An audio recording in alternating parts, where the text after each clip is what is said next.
नमस्कार, मैं रविंद्र सर आप सभी का अपने YouTube चैनल पर स्वागत करता हूं।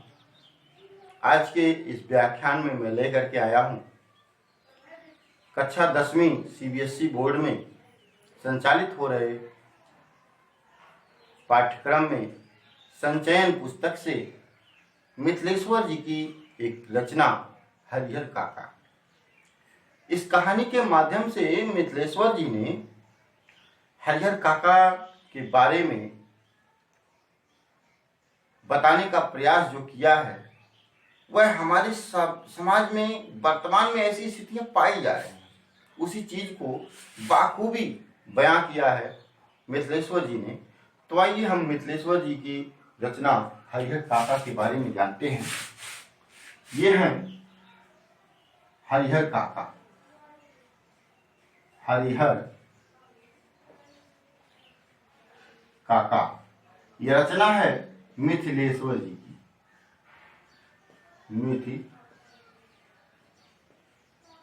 मिथिलेश्वर जी की रचना है हरिहर काका। इस पाठ में क्या है, लेखक है और हरिहर काका है। क्या है ये लेखक जो है हरिहर काका के,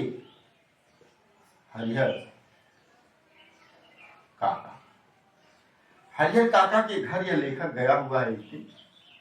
और हरिहर काका काफी बीमार थे और बीमारी से अपने चारपाई पर लेटे हुए थे और लेखक जो है इनके यहाँ गया हुआ है। हरिहर काका से पूछ रहा है, उनके हालचाल पूछने के लिए गया। इससे पहले कि हम लेखक और हरिहर काका का संबंध बता दें आपको कि लेखक का यह पड़ोसी है। हरिहर काका कौन है? लेखक के पड़ोसी हैं और हरिहर काका लेखक को बहुत ही प्यार दुलार करते हैं।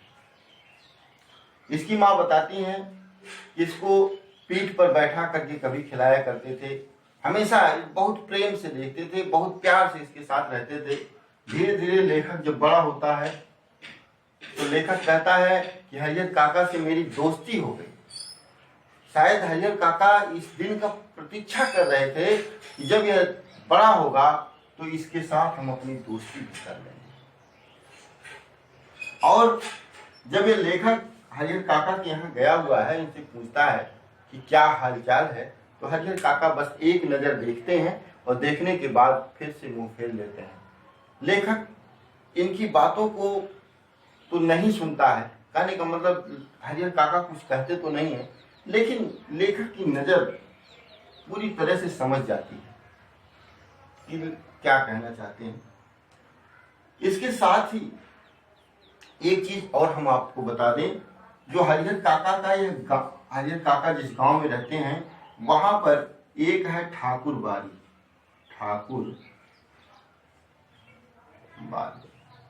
ठाकुर बारी की कहानी यह है, ठाकुर बारी गांव का एक बहुत ही विशाल मंदिर है। पहले इसके बारे में कब प्रारंभ हुआ इसके बारे में कोई स्पष्ट रूप से नहीं बता सकता है, लेकिन लोग यह कहते हैं कि पहले जब यह गांव बस रहा था तो कुछ साधु आते थे, अपनी झोपड़ियाँ डाल करके यहाँ पे दिया जलाते थे। धीरे धीरे यह ठाकुर बारी इतना प्रसिद्ध हो गया कि लोग अपनी मानती वगैरह मानते थे। कहने का मतलब कोई एग्जाम हुआ, मानता था, मुकदमा जीतना हुआ, अपनी लड़की की शादी करनी हुई, तो सब मनौती मानते थे ठाकुर बारी को और उनका काम पूरा होता था। और लोग यह समझते थे कि ठाकुर जी ही हमारे सारे कार्य को पूरा करते हैं। ठाकुर बारी एक ठाकुर जी का मंदिर था, बहुत ही विशाल मंदिर हो गया। गांव के लोग यहाँ पर कुछ न कुछ दान किया करते थे। जब कोई मुकदमा जीत करके आता था तो अपने खेत का ही कुछ हिस्सा लिख दिया करता था, कुछ धन दान करते थे, तरह तरह के दान करते थे। इस प्रकार ठाकुर बारी जो है बहुत ही विशाल मंदिर बन गया था। ठाकुर बारी में हर 3 साल पर एक पुजारी और एक महंत की नियुक्ति होती थी। महंत और पुजारी, 2 लोगों की नियुक्ति होती थी हर 3 साल पर। और हरिहर काका के भाई थे कुल, हरिहर काका को लेकर के कुल भाई 4 थे, 4 भाई। यानी कि एक हरिहर काका, एक हरिहर और प्लस 3 भाई उनके साथ। हरिहर काका दूसरे नंबर के भाई थे। कहने का मतलब एक बड़ा भाई, दूसरा इनसे जो इनके बाद का भाई दूसरे थे, ये थे हरिहर काका। ये थे 4 भाई, 4 भाई थे, ये थे हरिहर, दूसरे नंबर के भाई थे। हरिहर के पास, इन चारों भाइयों के पास जमीन थी 60 बीघे, 60 बीघे जमीन थी। यानी कि चारों भाइयों का यदि अगर देखा जाता तो 15 बीघे जमीन पड़ती चारों भाइयों का। अब हरिहर काका की 2 शादियां हुई थी, लेकिन दोनों शादियों से कोई संतान पैदा नहीं हुआ था। और हरिहर काका को लोग समझाते थे कि तीसरी शादी भी कर लें, क्योंकि उनकी 2 पत्नियों की मृत्यु हो चुकी थी। तीसरी शादी ढलते उम्र के चलते हरिहर काका नहीं करते हैं। और थोड़ा सा धार्मिक प्रवृत्ति के आदमी थे हरिहर काका, अपना पड़े रहते थे। इधर इनके भाई की जो पत्नियां थी हरिहर काका के साथ लगातार दुर्व्यवहार करती जा रही थी। स्थिति यह हो गई थी, हरिहर काका को अगर कुछ लेना पड़ता था दलान में खुद ही उठकर लेना पड़ता था। कभी बीमार पड़ जाते तो पूरी मुसीबत पड़ जाती थी हरिहर काका के ऊपर। एक दिन इनके बड़े भाई का लड़का जो कहीं शहर में क्लर्क था, उसके मित्र आए हुए थे घर पर उसके मित्र आए हुए थे। तो 3-4 तरह की सब्जियां बन रही थी और 3-4 तरह की सब्जियां बन रही थी और तरह तरह के व्यंजन, चटनी, बहुत सारे अच्छे अच्छे व्यंजन बन रहे थे। तो हरिहर काका को जब इसकी महक उनके नाक तक गई तो वो सोचते हैं कि आज तो मुझको अच्छा भोजन अवश्य मिलेगा, हरिहर काका सोचते हैं। लेकिन स्थिति कुछ विपरीत रही। ये दलान में बैठे हुए हैं हरिहर काका और बैठे बैठे इंतजार करते रहे। इनके जो तीनों भाई थे, दौनी का कार्य चल रहा था, खाना खा करके खलिहान में चल गए। इनकी पत्नियां जो थी अपने पतियों की सेवा बहुत अच्छी तरह से करती थी, पंखा डुलाती रहती थी, खाना खिलाते थे अच्छे अच्छे। लेकिन हरिहर काका की देख रेख करने वाला कोई नहीं था। हरिहर काका की हिम्मत तब जवाब दे गई जब उनके साथ एक घटना हुआ। इनके यहाँ अच्छे अच्छे भोजन बने थे। हरिहर काका यह उम्मीद लगाए बैठे थे कि हमको आज अच्छे भोजन जरूर प्राप्त होंगे। लेकिन जब ये दलान में पहुंचते हैं तो यह क्या हुआ। अब स्थिति यह हुआ कि हरिहर काका जब दलान में पहुंचते हैं, उनके सामने उनके भाई की पत्नी रूखा सूखा भोजन ले आ करके देती है। और जब हरिहर काका रूखा सूखा भोजन पाते हैं तो उन्हें ऐसा लगा कि हमारी साथ ये कैसा दुर्व्यवहार कर रहे हैं। वे थाली उठाते हैं और आंगन में पूरी तरह से फेंक देते हैं। और आंगन में जब फेंक देते हैं, झन से आवाज होती है। गांव के लोग भी कुछ लोग सुन लेते हैं और हरिहर काका बहुत तेजी के साथ बोलते हुए, तुम लोगों ने समझा क्या है, हमारी 15 बीघे की जमीन है, यदि मैं यह चाहूं तो इसमें 2-4 नौकर रखूं और तुम लोग सोच रहे हो मुझे मुफ्त में खिलाते हो, ऐसे खाना खिलाते हैं। ऐसा कहते हुए ये दलान से निकल पड़ते हैं। और जब दलान से निकले ये दलान से जब हरिहर काका निकले तो यहाँ पे ठाकुर बाड़ी के महंत जी आए हुए थे घी और शकील लेने के लिए। हुमाद जिसको कहते हैं, हुमाद हवन सामग्री के लिए आए हुए थे। जब ये सारी बात सुनते हैं, महंत जी के अंदर तो गुलगुले फूटने लगे, अंदर ही अंदर प्रसन्न होने लगे। क्योंकि महंत जी हरिहर काका की जमीन के बारे में एक पैनी नजर लगा करके रखे हुए थे जो महंत जी, कि किसी तरह से हरिहर काका की जमीन हमको लेनी है। फिर क्या था, ये महंत जी मंदिर से पुनः वापस लौटने में समय नहीं, ये पूरा दिन ऐसे नहीं गुजरना देना चाहते थे। वे तुरंत राम नामी चादर अपने लगते हैं और टीका लंबा सा लगाते हैं और हरिहर काका के घर की तरफ चल देते हैं। अगर हरिहर काका क्या किए, ये जो इनके 3 भाई खलिहान में काम कर रहे थे, खलिहान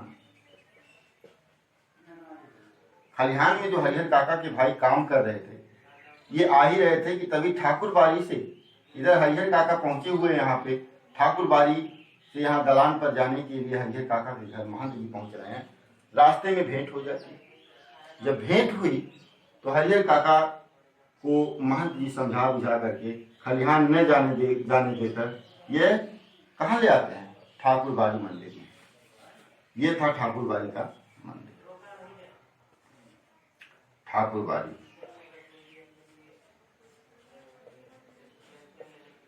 ठाकुर बाड़ी के मंदिर लेकर के चले आते हैं। यहाँ पे खूब अच्छी तरह समझाते बुझाते हैं। समझाते क्या है कि ऐसा है हरिहर, तुम्हारा कोई है नहीं और तुम ऐसा करो, ये जमीन ठाकुर जी के नाम लिख दो। तुम्हारे ये जो भाई हैं, अभी तुम कह दो कि हम कुछ नहीं देने वाले हैं, तुमको कोई पूछेगा तक नहीं, और ये जमीन ये तुम ठाकुर बाड़ी के नाम अपनी लिख देते हो तो तुम्हारे यहाँ महंत जी पुजारी आज सभी लोग सेवा में लगे रहेंगे। 4 पुजारी तुम्हारे साथ में रहेंगे, 4 साधु साथ में रहेंगे और ठाकुर जी के साथ तुम्हारी भी आरती की जाएगी। तरह तरह का समझाते हैं। यह बात समझ में आ रहा था। तभी इनके अब यह हरिहर काका यह उस ऊहापोह में पड़ गए कि हम अपनी जमीन ठाकुर बाड़ी को दें या अपने भाइयों को दें। फिर इधर क्या हुआ, इधर खलिहान से इसके भाई लोग घर पहुंचते हैं जब, और यह सारी घटना की जब जानकारी उन लोगों को होती है तो अपनी पत्नियों के ऊपर बहुत अधिक चिल्लाते हैं। और जब चिल्लाते हैं अपनी पत्नियों के ऊपर, बहुत डांट डपट करते हैं। वे लोग शंका से भर गए कि कहीं ऐसा ना हो हमारे भाई को कोई कुछ उल्टा सीधा समझा दे। क्यों, वही 15 बीघे जमीन और कुछ संपत्ति थी, उपजाऊ जमीन थी। अब उसके चक्कर में इनका मन भी काफी शंका से भर गया। इनके भाइयों का, हरिहर काका के जो भाई थे, हरिहर काका के भाइयों का मन जो है शंका से भरने लगा। अब जो है ये क्या किए, यहाँ से हरिहर काका के भाई तुरंत ठाकुर बाड़ी शाम तक पहुंच जाते हैं शंका से। और जब आते हैं तो इनसे जब मिलते हैं तो इनको घर ले जाने की जिद करते हैं। तो महंत जी और पुजारी यह समझाते हैं कि आज एक दिन आया है बेचारा हरिहर और बीमारी से उठा है, आज एक दिन यहीं रहने दो, क्या फर्क पड़ता है। गांव के लोग भी समझाते हैं। अंततः इसके भाई जो है निराश होकर उन्हें घर वापस चले जाते हैं हरिहर के। इधर जब रात हुआ, महंत जी ने तुरंत आदेश दिया कि ऐसा है, हरिहर के लिए एक साफ सुथरे कमरे में बिस्तर लगाओ और उनके लिए प्रबंध करो अच्छे भोजन की। फिर क्या था, 4 लोग लग गए। उन 2 साधु दौड़ करके गए, उनका बिस्तर लगाए। उनका बिस्तर पूरा एकदम बहुत अच्छी तरह से लगाया जाने लगा, खान पान की व्यवस्था किया जाने लगा। रात को अच्छे अच्छे छेने, तरकारी, सब्जी, बहुत सारी चीज़ें जो है तरह तरह के व्यंजन बना करके इनके सामने पुजारी महंत जी ने अपने हाथों से खाना परोसा और अपने हाथों से परोस कर खिला रहे हैं और यह समझाने का प्रयास कर रहे हैं कि हमें कुछ नहीं करना है और तुम ऐसा करो, यह जमीन ठाकुर जी के नाम है। इनके मन में तो बार बार यह आ रहा था कि अब हम जमीन अपनी ठाकुर बाड़ी के नाम लिखें या अपने भाइयों के नाम लिखें। इधर सुबह हुआ, इनके भाइयों के ऐसा लग रहा था होश उड़े हुए थे। तीनों भाई सुबह सुबह पहुंचे और इनके पैरों पर पकड़ करके ठाकुर बाड़ी में जो हरिहर काका को लाया गया था वहां पर उनके पैरों पर पकड़ कर माफी मांगने लगे। कहे अब चलिए आप, ले करके जाते हैं घर। और घर ले जाने के बाद फिर से इनकी जीवनचर्या में पूरा बदलाव आ गया। इनके साथ गए जो है इनको यह आशा विश्वास दिलाए थे कि अब चल रहे हैं हम, जो लोग आपके साथ दुर्व्यवहार किए हैं उनके साथ उनको दंड देंगे, फिर क्या था, हरिहर काका जब घर पहुंचते हैं, घर जाने के बाद उनकी दशा काफी बदल जाती है। उनको लोग बहुत अधिक चाहने वाले। अब क्या था, दलाल में पड़े रहते, हुक्म करते, उनके सामने आ जाता सारा सामान। एक दिन अब महंत के अंदर थोड़ा सा कुभावना जागृत होने लगा, या सोचने लगा कि अब तो जो चिड़िया हमारी फंसी हुई थी हमारे जाल में, वह उड़ती नजर आ रही है। क्यों ना अब हम जो है बल पूर्वक उससे उसकी जमीन को हथिया लें। ठाकुर बाड़ी के महंत जी जो क्या करते हैं, महंत जी क्या करते हैं, 4-6 साधुओं को बुलाते हैं और दबंगों को बुलाते हैं, लाठी भाला गरासा लेकर के हरिहर काका के घर पहुंच जाते हैं। यहाँ पर हरिहर काका के घर पहुंच जाते हैं। यहाँ पे हरिहर काका का घर है। हरिहर काका को जबरन जब ये उठा कर लाने लगते हैं, उनके भाई उन्होंने कभी भी इस चीज का आकलन नहीं किया था, इस तरह का हमला हो जाएगा महंत जी के द्वारा। इनको पीठ पर लाते हैं और ले करके आते हैं यहाँ पर ठाकुर बाड़ी में छुपा देते हैं। ये गेट है। ठाकुर बाड़ी में जब छुपा देते हैं, इनके भाई और इनके कुछ चाहने वाले फिर आते हैं ठाकुर बाड़ी की तरफ। देखते हैं ठाकुर बाड़ी में पूरी तरह सन्नाटा छाया हुआ है। इनको शंका होता है कि हो सकता है कोई डाकू ले गया हो, पैसे लेने के चक्कर में, रंगदारी के चक्कर में लेकर के गया हो। अब मोटी रकम लेंगे वो साधु, तभी छोड़ेंगे। लेकिन तभी कुछ गांव के लोगों ने इस कमरे से धीरे से आवाज सुना कि हरिहर काका से कुछ लोग समझा रहे हैं। इनको पूरी तरह से यकीन हो गया कि हरिहर काका जरूर ही ठाकुर बाड़ी में ही है। लोग गेट पीटने लगे। यहाँ पर जो गेट बना हुआ है, गेट पीटने लगे। यहाँ पे चारों तरफ से जो कमरे बने हुए थे, यहाँ से इनके ऊपर पत्थर आज बरसाए जाने लगे, गोलियां चलने लगी। इनके भाई के जो साथ के लोग आए हुए थे हरिहर काका को देखने के लिए, बचाने के लिए, वे सभी भाग खड़े हुए। बचे 3 भाई। इन 3 भाइयों ने तुरंत यहाँ से घूमे और थाने पे गए। थाना गए, यहाँ से पुलिस के जवानों को लेकर के आए। जब पुलिस को जवान को लेकर के आए, इनके तीनों भाई, पुलिस और 3 भाई, ये सभी लोग मिल करके, ये लोग सोचे थे कि हम चल रहे हैं और ठाकुर बाड़ी में रंगे हाथ साधुओं को पकड़ेंगे, यहाँ फिर से ये लोग गोली बौछार करेंगे। लेकिन ऐसा कुछ नहीं हुआ। सभी लोग पुलिस का नाम सुनते ही भाग खड़े हुए। और यहाँ से जो दरोगा जी हैं, बार बार बुलाते रहे। तो यहाँ से एक वयोवृद्ध साधु निकलता है और उससे जब पूछा जाता है कि इन घटनाओं के बारे में, सीधे कहता है कि मुझे नहीं मालूम। दरोगा जी पूरे घरों की तलाशी लेते हैं, जो खिड़कियां खुली हुई थी उनकी तलाशी लेते हैं, जिनकी कुंडी लगी हुई थी उनको खोलकर तलाशी लिया गया। इस कमरे के पास जब वो आते हैं तो इसमें ताला लगा हुआ था। ताला लगा होने के कारण जब इस साधु से पूछते हैं कि इसकी चाबी दो, सीधे इनकार हो जाता है कि इस चाबी के बारे में मुझे नहीं जानता। तभी जो है इस कमरे से जो दरवाजा लगा हुआ था उसको पीटने की आवाज आई। दरोगा जी को सारी कहानी समझ में आ गई। ताला को तोड़वाया गया और हरिहर काका बधे हुए पाए गए। वो अपनी सारी कहानी बताते हैं कि हमको किस तरह से महंत जी और ये लोग हमारे साथ प्रताड़नाएं किए हैं। महंत जी के पर जो इनका श्रद्धा था वो सारा का सारा समाप्त हो गया। अब वो महंत की काली करतूत को जान चुके। फिर आगे क्या हुआ, ये जो है इनको लेकर के जाते हैं। अब इनके साथ हरिहर काका के साथ इनके भाई और इनके रिश्तेदार चारों तरफ से पहरेदारी करने लगते हैं, कोई इनको कुछ कहने न पाए। अगर हरिहर काका को कहीं जाना होता था 2-4 लोग उनके साथ में जाते थे, 2-4 लोग उनके साथ में जाने की कोई कुछ कह न दे। धीरे धीरे जब ये 2-4 दिन इनकी रखवाली करते हैं पूरा बॉडी गार्ड की तरह, तो ये लोग भी वही चीज समझाने लगे कि ऐसा है काका, तुम अपनी जमीन अपने भतीजों के नाम कर दो, नहीं तो ऐसी दुर्व्यवस्था में तुम पड़े रहोगे, तुमको कोई भी मार देगा। इस बारे में हरिहर काका ने फिर लेखक से बात किया।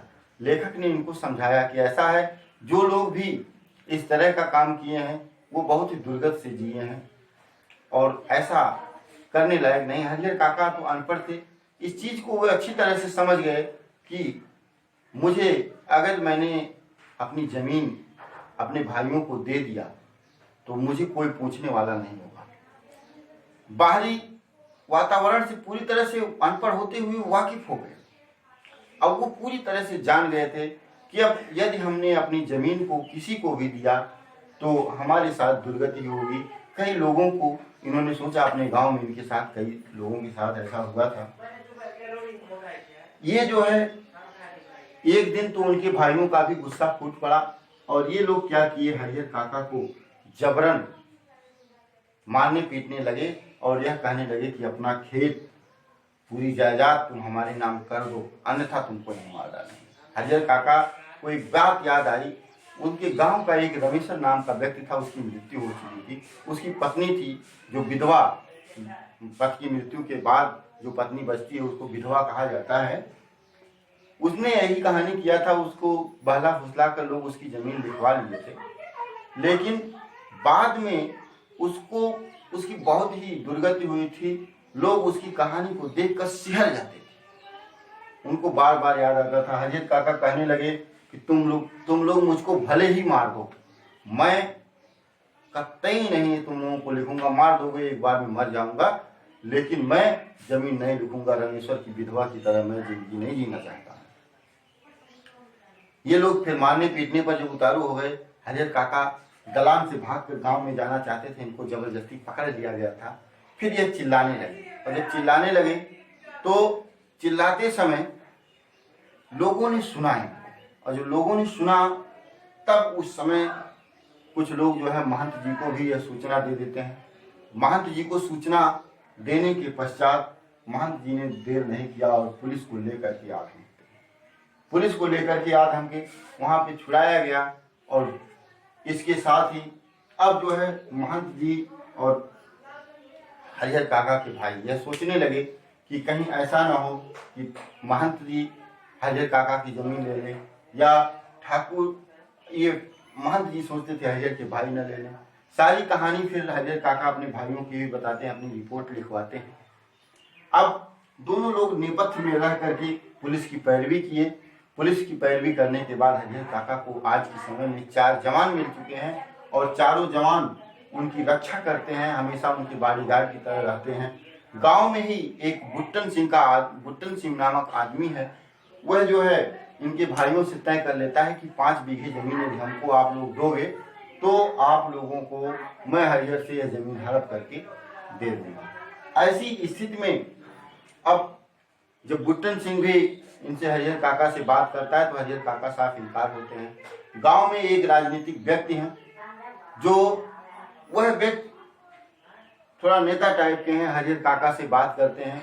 वह बात करते हैं कि यह जमीन तुम यदि हमको दे दोगे तो इस पर हरिहर उच्च माध्यमिक विद्यालय खुलवाएंगे, लेकिन हरिहर काका उसको भी नहीं देते हैं। और अंततः स्थिति यह है कि बहुत सारे लोग, क्योंकि गांव 2 गुटों में बना हुआ था, इसलिए तरह तरह की खबरें किया करते थे कि कोई कुछ कहता था, कोई कुछ कहता था, तरह तरह की बातें आया करती थी। आज की स्थिति यह है कि हरिहर काका मस्ती से 4 जवानों के साथ पड़े रहते हैं और वो उनके पैसे पर मौज उड़ा रहे हैं।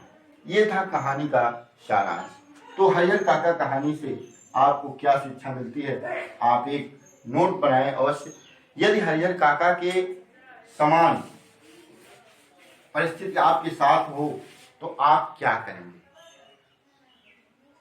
यह देखें। आप लोग हरिहर काका से संबंधित जो भी प्रश्न हैं इनको करने का प्रयास करें। हरिहर काका कहानी से हमको क्या शिक्षा मिलती है, आप लोग इसको जरूर बताएं। धन्यवाद।